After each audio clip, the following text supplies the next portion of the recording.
You know your ranking on this already? This one, I do, but I'm not getting like a ton from it. I'm getting a lot from it. I just don't know that I like it. Oh.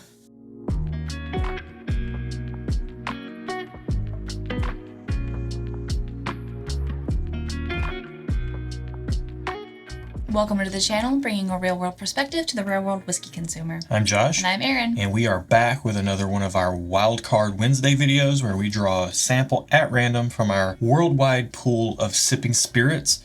This could be almost anything. We do it double blind like this, kind of a backwards style of review, so that you get the most honest opinions possible, because we're not influenced by the price, what's in the glass, like the proof, anything like that, the label. At the end of this, we'll give this a ranking, or rating rather, because we're not ranking it against anything. We're just give it a single rating, and then we'll find out the price blind and see if that influences how our rating is. We'll find out the price, not blind. We'll see what the price is. Right, but we still won't know what the product is. Correct. And then we will find out what we're drinking. Yeah. So we're going to give you guys the most unbiased opinions possible around here. If you like that kind of thing, go ahead and subscribe to the channel. We do these wildcard worldwide international sipping spirits on Wednesdays. And the rest of the week we do a lot of bourbon and rye content. So get a little bit of everything in here. So cheers. Cheers. This smells kind of like a funky bourbon. Yeah, it does have a little bit of that to it. Yeah. It smells to me like kind of a scotchy maltiness to it. Yeah. But there's probably... It's sweet. There is sweet. Like bourbon. Like bourbon, yeah. It's probably I'm going to guess it's a bourbon cask aged scotch. Or potentially, maybe. Because it does have a lot of that type of bourbon influence. You're getting more of your caramel, vanilla, oak type flavors. And I'm getting some like salt water like I normally would do with like a scotch or a single malt. Really? Normally I get that with single malt. Yeah. Like a brininess. Just like it's just a hint. A hint of brine. I can maybe see that. Like a little bit of like a pepper, like a salted steak or something. You get a little bit of that, but it's more fruity than that. It's got a little bit of a fruity element to it as well. Almost kind of like a red fruit like you would get in bourbon, except there's that malty underpinning. Let's get it on the palate. Definitely tastes like a scotch or an Irish. Yeah, it's malty, which is the first thing that strikes me, and the pepperiness. Yeah. I'm getting a lot of black pepper on this. It smells like it's bourbon influence, but I don't feel like I taste bourbon influence. No, definitely not. I mean, this to me, and I'm not 100% well versed in pot stilled whiskeys. When people talk about pot stilled whiskeys having a spice to them, maybe a pot still spice, maybe that's what we're getting here. Maybe it's just a peppery type of note, but underneath that, the pepper hit me, and then just this blanket of malt, just like a wave of malt, kind of cascaded over my tongue. Yeah, this is good. It's like not too much of one thing. Like it's pretty. It tastes like a scotch, I would guess. Yeah, but it's not. Maybe an Irish, or maybe some worldwide Indian whiskey single malt whiskey influenced by Scotland heavily. Yeah, but it's pretty. It's not spiky in flavor. It's balanced in flavor. It's good. I like it. Interesting. I don't know that I would say it's balanced, but for what it is, it's solid. Like it's balanced for what I think this is. Like it's not a bourbon balance. It's like a other drink balance. I'm getting a fair bit of ABV off of this. Oh, really? Are you? Mm-hmm. It's like that's. I don't know if maybe it's just that spiciness that's hitting me, but it's coming through with some oomph on the palate. Yeah, perhaps. I think it's a spiciness, but maybe. Yeah. And then the way that the back end hits me on the finish, like it kind of hits your palate with some impact. Yeah. And then the finish does kind of linger around a little bit. It's not a strong finish. It does. It's still there. It does linger. And then you're kind of left with that kind of honey, cereal grain, malty type of flavor in the background. I don't know how I feel about this one, to be honest. I'm definitely going to need to spend some more time with this before I can get my ranking together, my rating. I keep calling it ranking. It's a rating. It is. We do head-to-heads on Thursdays, and those are rankings. This is a rating. All right, you know what? We're going to spend some time with this. We'll be back in a few with our full thoughts, rankings, all that stuff, and we'll see you then.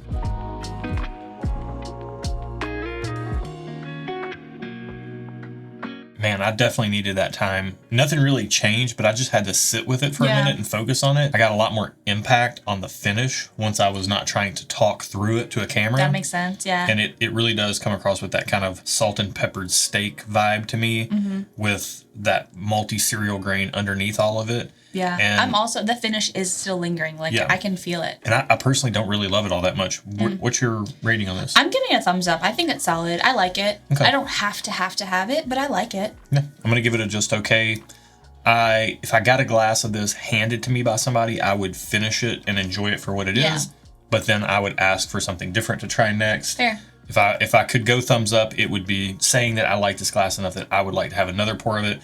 I could kind of take it or leave it. That's fair. Can't wait to find out what it is. But before we do that, we're going to check the price and we're going to find out if that changes our ratings here. So this in our key is number 38 and it is $75. That's not a bad price. I'm saying thumbs up. You're saying thumbs up? I am going to say just okay. Don't think I would buy a bottle, but I might grab a pour in a bar or something if we're somewhere. Actually, probably not. But I'm not a hard pass. It's not. Yeah. There's nothing off-putting in there necessarily. It's just not to my profile. I kind of like this more. The more I'm sipping it. Okay. Let's find out what it is. This is. Oh wow! This is surprising. What is it? This is a Japanese whiskey. Nikka from the barrel. It has some proof, 51.4% ABV. Okay. This is a malt and grain whiskey blend. And this is courtesy of Peter Fasciano at Whisky is a Journey, which is a fantastic channel here on YouTube. If you have not checked his stuff out yet, we'll put a link in the video description below. Wow, Nikka from the barrel, Japanese whiskey, malt and grain whiskey blend. So this is one that I've actually been curious to try for quite a long time. What does that mean? I don't quite understand what that means exactly. So there's like a single malt aspect to it, but you can't call it a single malt because it's not a single malt. It's got grain blend, like grain whiskey blended in with the malt whiskey. Okay. So they're trying to, I'm assuming, blend it to profile. Interesting. I mean, they're going for what they're going for. I mean, there's like a general fruity sweetness on it that's kind of, all the sweetness that you would get in a lot of scotches. I mean, Japanese whiskey is heavily influenced by scotch.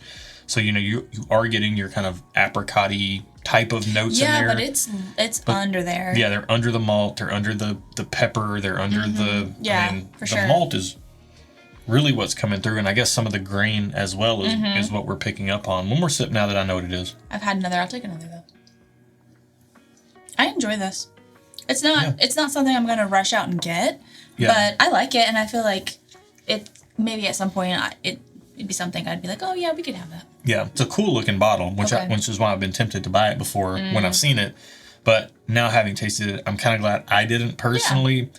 There's a lot of other things I like more, and even in the Japanese whiskey space, there's some things I have tried that I would like to pay up a little bit more for. Fair. You would think that I would like the ABV on this because I tend to like higher ABV, but this is just coming through with a little bit of harshness, and it's just, honestly, for me, this is a flavor profile thing. I just don't love this flavor profile in this style of whiskey. Sounds like we're a house divided. Very interesting pour. Not strongly divided. Not strongly divided. Yeah. Like you're a soft thumbs up. Yeah. A pretty firm just okay. Yeah, that's fair. Personally speaking. So very interesting. If you've tried this, let us know what you think about it in the comments below. If you've passed it up on the shelf, let us know if anything we've said here kind of influences you one way or another to either buy it or pass it up if you are considering it. I know this was a very interesting one for me. I've been hoping this would pop up sooner rather than later, and it didn't. It wasn't exactly what I thought. So there you go. Sometimes that's the way it is when you're tasting blind or when you're just buying bottles that you've never tried before. So if you like this style of content, like the video, again, subscribe to the channel, and we would love for you to join us for a pour on one of our live streams. Hit that bell down there. It'll let you know when we're going live. Absolutely. That's it for today. Be good to each other, and until next time. Cheers.